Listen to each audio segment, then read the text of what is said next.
오늘 설교를 시작하기 전에 먼저 우리 교회를 위해서 정말 힘쓰는 우리 충성스러운 일꾼들에게 마음을 다해서 감사를 드리고 싶습니다. 정말 고맙습니다. 여러분들, 우리 교회 일꾼들이 얼마나 정말 그 맡은 자리에서 최선을 다해 일하시는지를 지켜보고 또 옆에서 함께하는 목사로서 진심으로 감사를 드립니다. 여러분들이 그렇게 각자 맡은 사역의 자리에서 최선을 다해 주신 덕에 우리 교회가 은혜가 넘치는 교회로 성장하고 있다고 저는 믿습니다. 할렐루야. 정말 감사를 드립니다. 1970년대에 미국의 AT&T라는 아주 굴지의 통신회사가 있는데 그 회사의 중역이던 로버트 그린리프가 서번트 리더십이라는 에세이를 썼습니다. 서번트, 종이라는 뜻이죠. 종의 리더십. 로버트는 자신의 경험과 관찰을 통해서 조용하고 겸손할수록 리더에 적합하다고 말했습니다. 로버트는 섬기는 것이 리더십의 조건이 아니라 섬기는 것이 리더십의 목적이라고까지 강조했습니다. 그런데 진정한 서번트 리더십, 곧 종의 리더십은 모델이 따로 있습니다. 진정한 모델, 우리가 영원히 바라보아야 할 참된 모델이 있습니다. 바로 예수 그리스도이십니다. 종의 리더십을 우리에게 보여주신 분, 예수 그리스도란 말이죠. 예수님께서 이렇게 말씀하셨습니다. 인자가 온 것은 섬김을 받으려 함이 아니라 도리어 섬기려 하고 자기 목숨을 많은 사람의 대속물로 내어주려 하려 함이라. 예수님이, 하나님이신 예수님이 죄로 가득한 우리를 섬기기 위해서 이 땅에 오셨습니다. 그리고 심지어 우리를 위해서 생명까지 내어주셨습니다. 자신의 생명까지 내어주신 이 섬김으로 말미암아 우리가 예수를 믿고 구원받게 되었고 하나님의 자녀가 되었습니다. 이제 우리가 이 예수님의 섬김을 본받아 이웃을 섬김으로써 우리 이웃들이 예수를 만나고 예수를 믿고 하나님의 자녀가 되는 그런 역사가 일어나야 합니다. 교회는 그런 일들을 위해서 힘써야 합니다. 생각해 보십시오.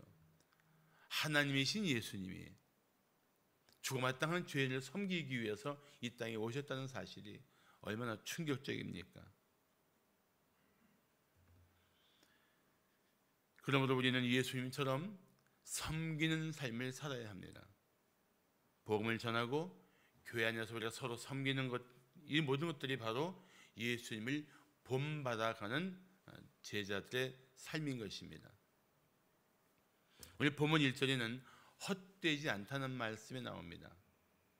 2절에는 고난과 능욕을 당했다는 말씀이 나옵니다. 이 두 말씀을 합치면 이렇게 말할 수 있습니다. 내가 복음을 위해서, 내가 예수를 위해서 고난과 능욕을 당했지만 그 일은 결코 헛되지 않았다. 그게 바울의 고백입니다. 그렇지만 그것은 단지 바울의 고백이 아니라 하나님을 위해서 자신을 내어준 모든 일꾼들이 함께 고백할 수 있는 동일한 고백입니다. 복음을 위해서, 예수를 위해서, 때로 고난과 능욕을 당할 망정 그 부르심을 따라 사는 일은 결코 헛되지 않습니다. 결코 헛되지 않아요. 반드시 그 헌신의 열매가 있습니다. 반드시 있어요. 그러므로 우리는 예수님을 따르는 제자로서 복음을 위해 살아야 되고 예수님을 본받는 제자로서 서로 섬기는 일꾼이 되어야 합니다. 그게 바로 예수를 만난 사람들의 삶의 변화 중에 하나인 것입니다. 그리고 우리는 하나님이 피로 사신 교회를 세우는 일꾼이 되어야 합니다. 제가 작년에 우리 안수 집사님들, 권사님들을 새로 임직하기 전에 그분들을 위해서 세미나를 했는데 그 세미나 주제가 바로 그것이었습니다. 교회를 세우는 일꾼들. 자, 그렇다면 하나님의 일꾼이 가져야 할 자세는 무엇일까요? 오늘 데살로니가전서 2장 1절부터 12절에는 하나님의 일꾼이 가져야 할 자세들이 나타나 있습니다. 하나님의 일꾼이 가져야 할 자세가 무엇일까요? 첫째, 사역의 동기는 하나님의 기쁨입니다. 하나님의 기쁨을 위해서, 하나님을 기쁘시게 하기 위해서 일을 해야 한다는 것입니다. 어떤 일꾼은 하나님의 부르심에 순종하지 않고 자신의 생각에 맞추어서 하나님의 일을 하려고 합니다. 하나님이 원하시는가 기뻐하시는 것은 생각이 없고 관심이 없고, 내가 하고 싶은가 하고 싶지 않은가 거기에 더 중심을 둡니다. 그런 생각은 자기 중심의 일꾼이에요. 자기 중심의 일꾼. 내가 하고 싶으면 하고 내가 하기 싫으면 안 하고, 이게 자기 중심이에요.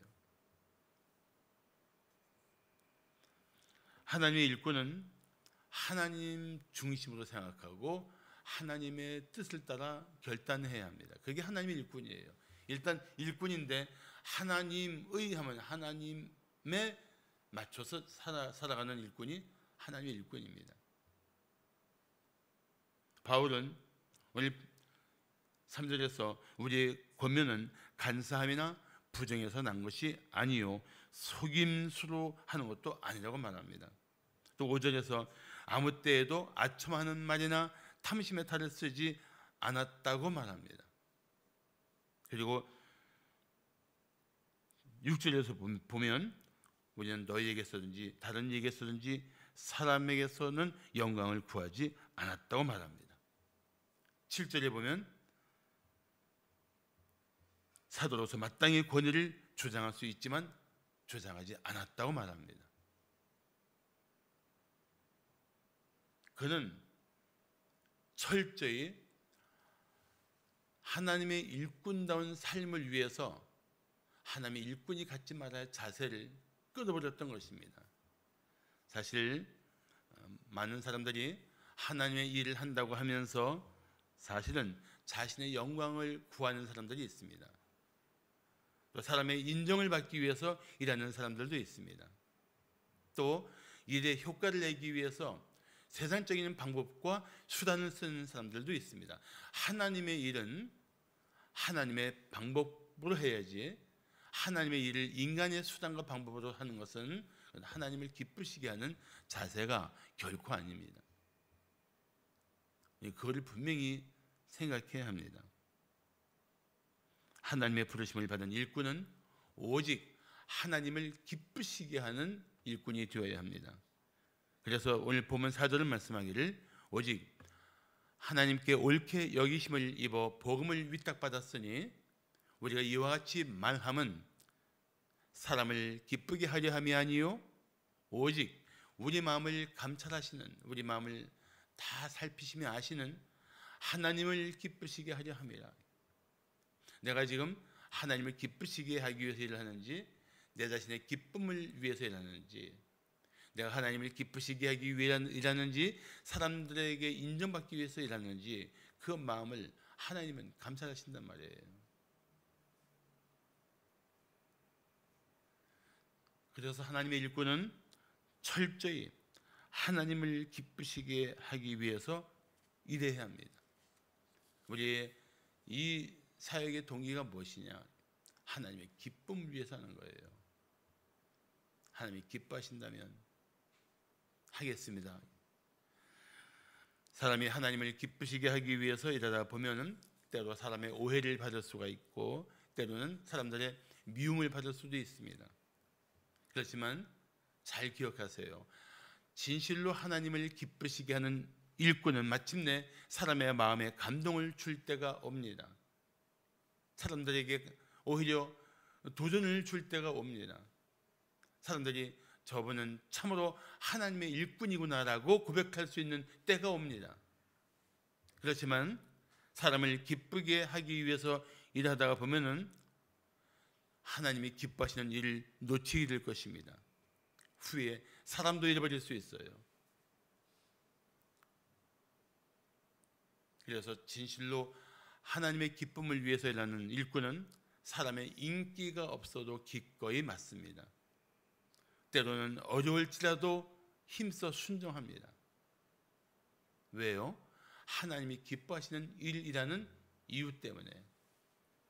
내가 이렇게 하면 하나님이 기뻐하실 것이다. 그 분명한 확신 때문에 하나님의 일꾼은 하나님이 기뻐하시는 일이라면 마땅히 힘써야 한다는 것입니다. 교회는 그런 하나님의 일꾼이 필요해요.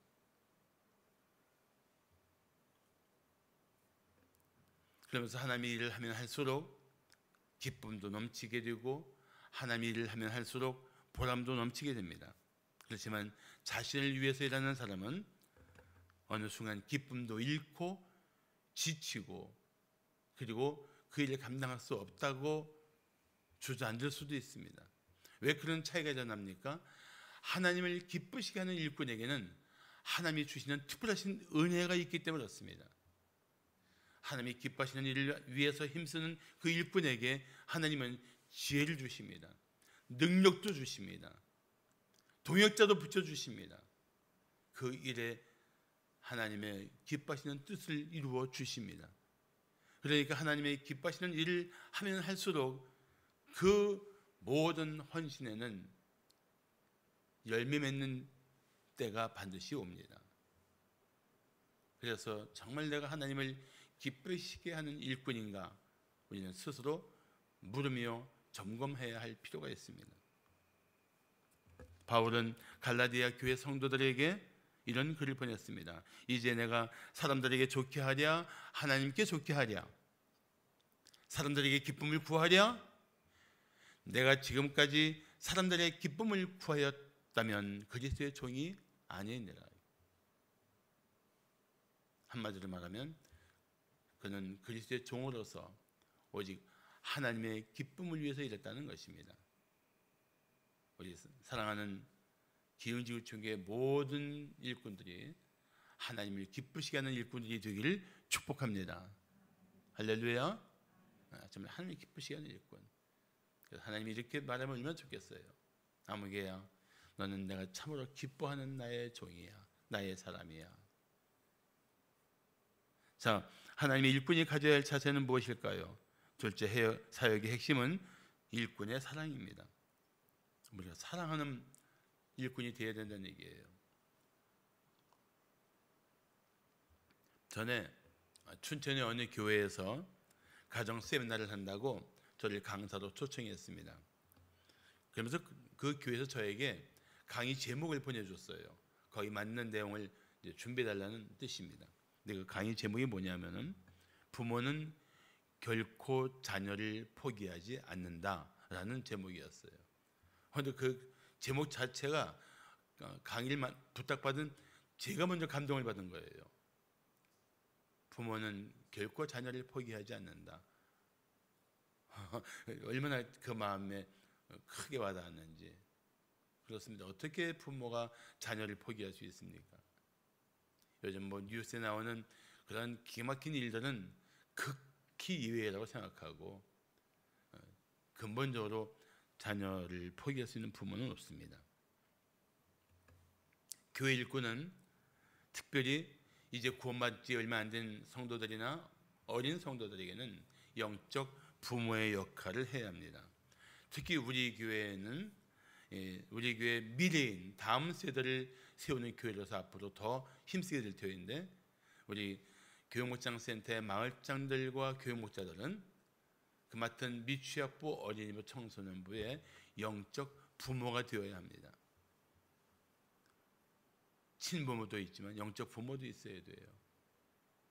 교회가 그 영적 부모의 역할을 해야 합니다. 바울은 그런 영적 부모의 역할을 고백하고 있습니다. 7절을 보십시오. 우리는 그리스도의 사도로서 마땅히 권위를 주장할 수 있으나 그 권위를 주장하지 않고 도리어 권위를 주장하기는커녕 도리어 너희 가운데서 유순한 자가 되어 유모가 자기 자녀를 기름과 같이 하였다고 말합니다. 자녀를 키우는 어머니 심정으로 성도를 돌봤다는 것입니다. 그러면서 7절 다음에 몇 절이죠? 8절에 보시면 우리가 이같이 너희를 사모하여 하나님의 복음뿐 아니라 우리의 목숨까지도 너희에게 주기를 기뻐함은 너희가 우리의 사랑하는 자 됩니다. 하나님의 복음을 전한 것으로 끝난 것이 아니고 생명을 내어줄 만큼 사랑했다는 것입니다. 생명을 내어줄 만큼 사랑하는 마음으로 성도를 섬기는 일꾼이 되었다는 것입니다. 이 모습이 바로 예수 그리스도의 모습 아닙니까? 그렇다면 이 모습이 바로 예수 그리스도를 닮아가는 예수 그리스도의 사람들의 모습이 아니겠습니까? 하나님의 일꾼은 사랑하는 성도를 위해서 희생하는 것을 기뻐합니다. 내가 왜 이런 희생을 해야 돼? 내가 왜 너를 위해 시간을 바치고 물질을 바치고 이렇게 노력해야 돼? 그렇게 따지는 것이 아니고 사랑하는 성도를 위해서 일할 수 있는 이 사실을, 그래서 때로 희생할 수 있는 이 현실을 기뻐하는 것입니다. 목숨까지 내어줄 수 있는 사랑의 대상을 향해서는 섬기는 일은 그 자체가 기쁨입니다. 목숨까지 내어줄 만큼 사랑하는 사람을 위해서 자신을 희생하는 것을 특권이라고 생각합니다. 그게 교회 일꾼들의 자세가 되어야 됩니다. 우리는 일을 위해서 존재하는 것이 아니고 사랑하기 때문에 그 일을 해야 되는 거예요. 우리 사역의 핵심은 사랑입니다.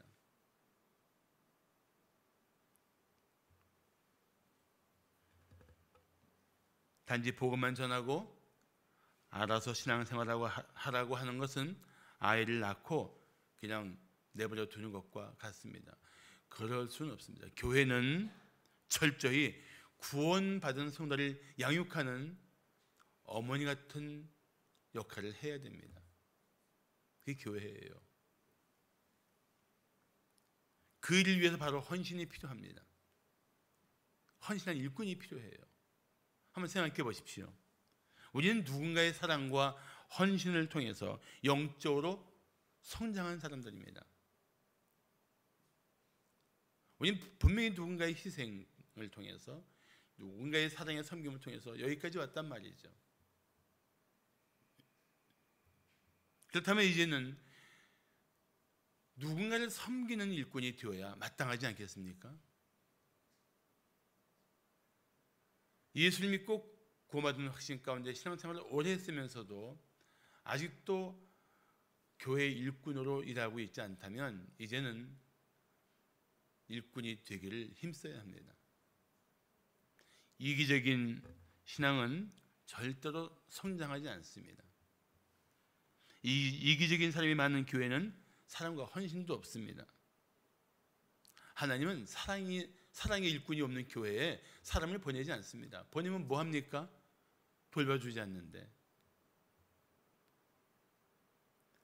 사랑으로 섬기고 돌보는 그런 헌신적인 일꾼이 있어야 한 영혼을 예수님의 보혈로 구원한 영혼을 보낼 수 있지 않겠습니까? 정말 사랑으로 서로 돌아보는 이런 헌신적인 일꾼이 교회는 반드시 있어야 돼요. 한번 옆에 분을 보면서 성도님이 바로 그분이셨군요. 한번 인사하겠습니다. 시작. 성도님이 바로 그분이셨군요. 솔직하게 말하세요. 아닌데요? 아니 이렇게 말씀하세요. 맞습니다. 제가 그래야 될 사람입니다.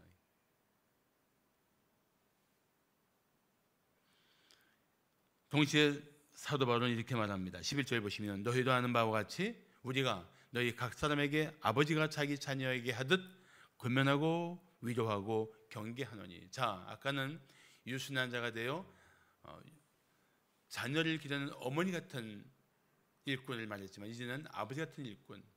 어떤 역할을 합니까?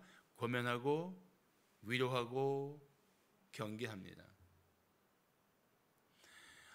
일꾼은 어머니 같은 일꾼이고 아버지 같은 일꾼이 되어야 돼요.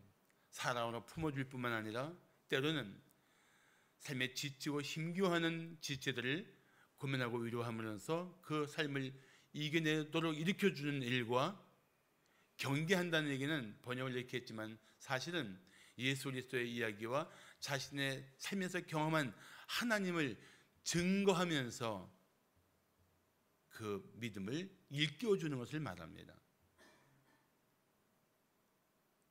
그게 권면과 위로와 경계예요. 그래서 하나님의 일꾼은 자신이 경험한 하나님에 대한 간증도 있고 또 자기 삶에서 그런 변화도 보여줄 수 있어야 합니다. 10절은 말씀하기를 우리가 너희 믿는 자들을 향하여 어떻게 거룩하고 옳고 흠없이 행하였는지에 대하여 너희가 증인이요 하나님도 그러하시도다. 이 말씀을 읽고 덜컥 겁이 나서 맞아, 난 저런 사람이 안 되니까 일꾼으로서는 자격이 없어. 일꾼이 되지 말아야 돼. 난 일꾼이 될 자격이 없는 사람이야 라고 생각하면 이는 성경을 대하는 자세가 거꾸로 된 것입니다. 오히려 이렇게 말해야 돼요. 내가 그런 삶을 사는 일꾼이 되어야 되겠구나. 내가 이제 일꾼답게 그런 삶을 힘써야 되겠구나. 이런 생각을 해야 돼요. 그래서 우리가 분명히 아는 것은 교회 일꾼이 되어 섬기는 중에 자기 믿음도 성장하고 자기의 마음도 예수를 닮아가고 자기 삶 속에서 변화들이 일어난단 말이죠. 그건 분명히 그렇습니다. 교회를 섬겨보세요. 일꾼이 되어보세요. 자신의 변화가 일어나지 않을 수가 없습니다. 충성스럽게 해보세요. 변하지 않고는 견딜 수 없는 마음의 도전을 받게 되어 있습니다. 하나님이 그렇게 도와주실 것입니다. 그렇게 역사하실 것입니다. 그래서 하나님의 일꾼은 그런 특별한 은혜를 누리게 되어 있습니다. 하나님은 사랑을 품고 섬기는 일꾼들을 통해서 반드시 놀라운 일을 이루십니다. 그렇게 주님이 기뻐하시는 일꾼, 그런 일꾼이 되시기를 축복합니다. 마지막으로 하나님의 일꾼이 가져야 할 자세는 무엇일까요? 셋째, 사역의 목적은 성도의 성숙이 되어야 합니다. 성도의 성숙. 전에 포르투갈의 점령 아래 있었던 아프리카 일부 지역에서 환자들이 정부에서 운영하는 병원을 지나서 더 먼 곳에 있는 기독교 단체가 운영하는 병원에 가는 것을 보았다고 합니다. 그래서 아니 저 멀리 있는 기독교 병원은 시설이 더 낙후되어 있는데 왜 그렇게 먼 길을 일부러 가는가 이유를 물었더니 환자들이 이렇게 맞았다고 합니다. 약은 비슷하겠지요. 그런데 어쩐지 치료하는 손길이 다른 것 같아요. 시설은 더 좋은데 시설이 나쁜 이 병원에서 치료하는 손길이 다르다는 거예요. 손길이 뭘 말합니까? 손길은 단순히 손에서 나오는 게 아니에요. 마음에서 나오는 거예요.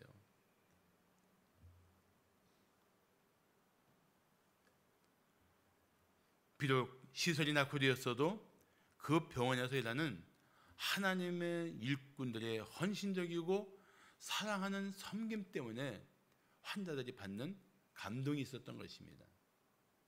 그렇지 않고야 모터로 일부러 그 먼 길을 가겠어요. 교회도 마찬가지입니다. 교회도 마찬가지예요. 왜 우리 기흥지구촌교회까지 오느냐? 멀리서 오는 분들도 계시잖아요. 주일날 1시간씩 40분씩 운전해서 오십니다. 결코 쉬운 일이 아니거든요. 그런데 그렇게 오신단 말이죠. 맡은 사역 때문에도 오기도 하지만 또 교회 안에서 서로 사랑할 수 있는 이 공동체 안에서의 이 아름다움을 사모하며 올 수도 있단 말이죠. 우리 최인동 목사님은 1시간 반, 2시간 그렇게 걸려서 오십니다. 찬양에 봉사하시려고. 나이도 50이 넘으신 분이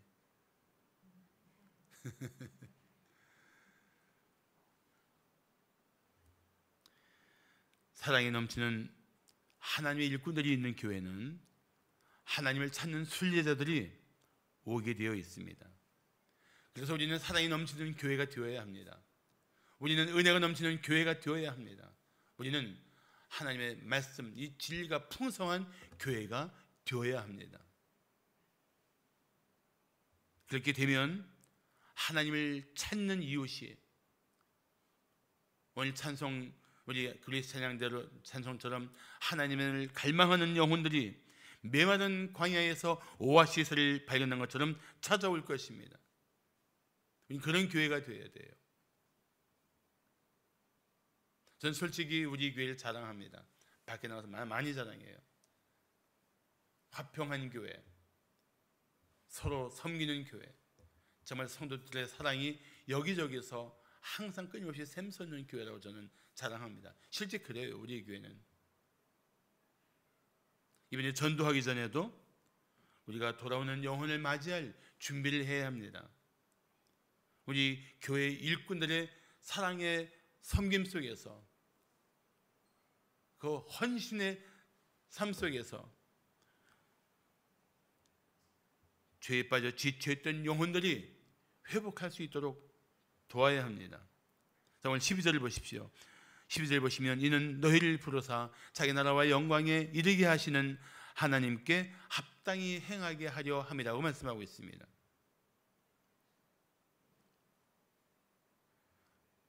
이 모든 사역자들 일꾼의 궁극적인 목적은 성도들이 하나님께 합당하게 행하는 것입니다.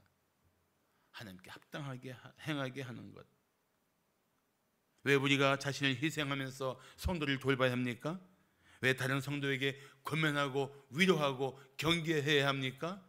하나님께 합당하게 살도록 돕는 것입니다. 그래서 하나님의 일꾼이 가진 사역의 목적은 다른 성도가 하나님의 사람답게 살도록 돕는 것입니다. 어떻게 하면 이 악하고 거친 세상 속에서 그래도 하나님의 사람답게 살도록 할 것인가? 하나님께 합당하게 행하는 것, 그것을 위해서 우리는 일하고 있는 것입니다. 그래서 교회에서 훈련받고 성장한 성도들이 이 세상에서 성도다운 삶을 살도록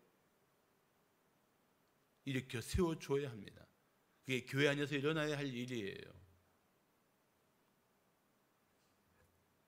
그러므로 하나님께 합당하게 살기 위해서 다시 말씀으로 무장하고 나가는 우리 성도들이 세상 속에서, 그 세상 속에서도 하나님께 합당하게 산다면 세상을 변화시키는 놀라운 일들이 우리 성도들의 삶의 현장에서 일어나게 될 것입니다.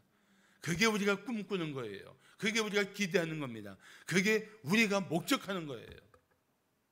그래서 교회에서 함께 말씀으로 교제하고 서로 훈련받으면서 그 성도 때문에 가정이 변하고 그 성도가 일하는 사업장이 변하고 마침내 우리 이웃들에게 변화를 일으킬 수 있는 교회, 저는 우리 교회가 그런 교회가 되기를 진심으로 바랍니다. 그 일 위해서 일꾼이 필요해요.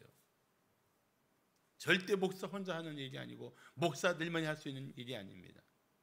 이미 우리는 그런 좋은 일꾼들을 가지고 있어요. 그런데 더 필요해요. 왜 필요한지 아십니까? 우리 교회가 성장하고 더 많은 영혼들을 품으려면 지금부터 준비해야 돼요. 지금 그 일꾼들이 준비되어야 됩니다.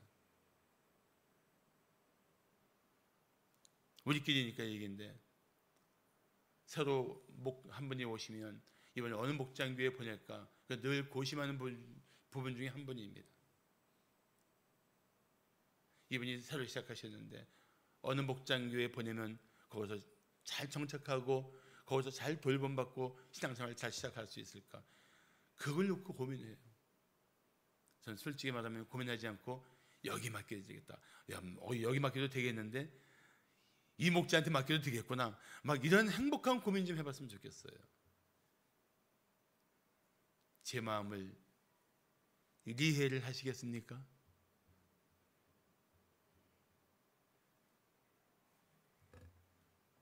짧은 생애를 단지 자신의 개인적인 목적을 위해서 산다는 것은 얼마나 안타까운 일입니까? 12절을 다시 한번 보십시오. 이는 너희를 부르사 하나님의 나라와 영광에 이르게 하시는 하나님. 우리가 어떤 하나님 앞에 합당하게 사느냐? 하나님의 나라와 영광에 이르게 하시는 하나님 앞에서 합당하게 하는 거예요. 우리의 삶의 종착점은 하나님의 나라와 영광에 이르는 것입니다. 우리는 그 나라를 향해서 지금 전진하고 있는 거예요. 그 나라를 향해서 함께 나아가는 공동체입니다. 우리 미래가 어떤 것이냐? 하나님의 통치가 완전한 것. 우리 미래가 어떤 것이냐? 하나님의 영광이 충만한 것. 그걸 향해 나가는 그런 믿음의 공동체란 말이죠. 그런 사람들답게 살아야 돼요. 그런 하나님을 믿고 그 하나님의 은혜를 입은 자답게 살아야 돼요. 그게 하나님께 합당히 향할 수 있는 삶이 되는 것입니다. 그 삶을 살아야 돼요.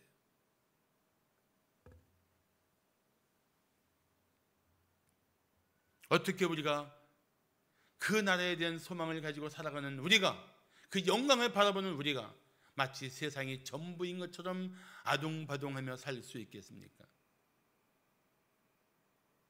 그래서 우리 교회 안에서 이 사랑의 일꾼들을 통해서, 헌신적인 하나님의 사람들을 통해서 우리 성도들이 그 나라와 영광을 바라보고 이제 더욱 힘써 하나님께 합당한 삶을 살도록 일으켜주는 것, 그게 우리 교회에서 일어나야 할 일인 것입니다.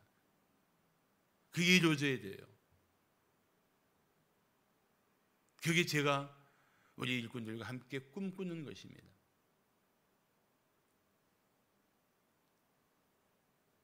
다른 성도를 그 영광스러운 약속을 바라보게 하는 일꾼들, 그래서 그 하나님께 소망을 두고 하나님의 부르심에 합당하게 살도록 일으켜주는 일꾼들, 그 일꾼들을 하나님은 부르십니다. 그 일꾼들을 우리 교회는 필요합니다. 그런 하나님의 일꾼이 되기를 결단하고 헌신하는 우리 성도들 되시기를 기대합니다.